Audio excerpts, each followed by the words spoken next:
Hi, my name is Alex and this is Epi, and today I'm going to show you 3 games that you can play with your dog to increase their self-control. The first game we're going to play is the doorway game. The doorway game is all about training your dog to not go through a threshold, whether it be a door or a car door, unless they get permission from you. So this is really helpful if you have a dog that runs through doors without getting permission from you. It's a dangerous behavior, it's also annoying. When your dog learns that thresholds matter, it's going to make your life a whole lot easier. So here's how you play the game. You're going to want to do this on leash in an environment that isn't too distracting.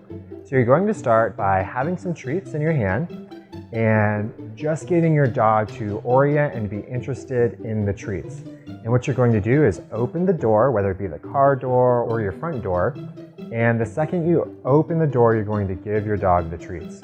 What they're eventually going to learn is that when you open the door, that's a cue for them to orient back to you in order to get some treats. At this point, we're not even having them go through the threshold at all yet. So once your dog gets the hang of it and they've learned, hey, open the door, orient back to the human, give me some treats, then you're going to give them a release command. My release command is okay, which means it's okay for you to do the thing that I want you to do, whether it be eat the treats on the ground or take the thing out of my hand or go through the door. Here's what it looks like from start to finish once when your dog is orienting back to you. Open the door, give your dog some treats, say okay, step through the door, give your dog a treat again once when they go through. So this game is particularly helpful when you don't want your dog to hop out of the car. Right when we open the car door, we're going to give our dog some treats so that they don't want to hop out right away. After they've eaten the treats, that's when we give them the release cue. Okay, hop out. And he hops out for a treat. I can tell you that if you practice this behavior for 5 minutes a day for 2 weeks, your dog is going to be asking you every single time, is it okay for me to go through this door? All right, so the next game we're going to play is the Leave It game. And the Leave It game is all about teaching your dog self-control and to not grab something that you don't want them to. So here's how we're going to play the game. You're going to grab some treats. I recommend using something high value like hot dogs. And you're just going to put it in front of the dog's mouth. And the second they stop trying to go for it, you're going to click and treat. After doing this a couple of times, you're going to make it a little bit more difficult by opening your hand. And the second they look away and they stop trying to eat the treats, you click and reward. Now it's important that when you reward them, you don't reward them with the hand or with the treat that they're trying to get from you. So you want to use your other hand. Otherwise they learn that when you say leave it, you really just mean leave it temporarily. So let's up the ante a little bit and let's actually put the hot dogs on the ground.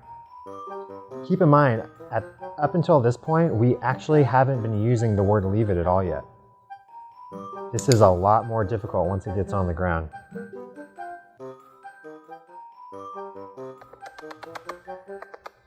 Good boy.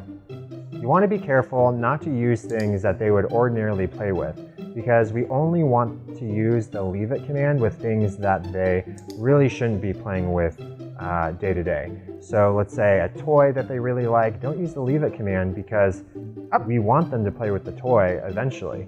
If you begin using the command before they're ready for it, you're just going to be moving backward in your game training and they're just going to learn to not listen to you. Leave it. If it's too hard, they won't be able to, play the game and be successful. And we want them to be successful like 80% of the time so that they can learn. So the last game we're going to play is called Find It.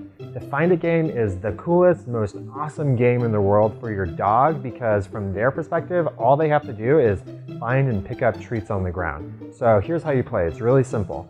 You take a handful of treats, you throw it on the ground, at the same time you yell, find it. You ready? Here we go. Find it. There he goes. Hey, Epi, find it. So when would a game like this be helpful? Let's say you're out walking your dog and you see a distraction coming by. It might be a skateboarder or it might be another dog. What you can do is take a handful of treats, throw it on the ground, yell, "Find it!" And all of a sudden, your dog is no longer distracted or will be distracted by the thing that's coming by.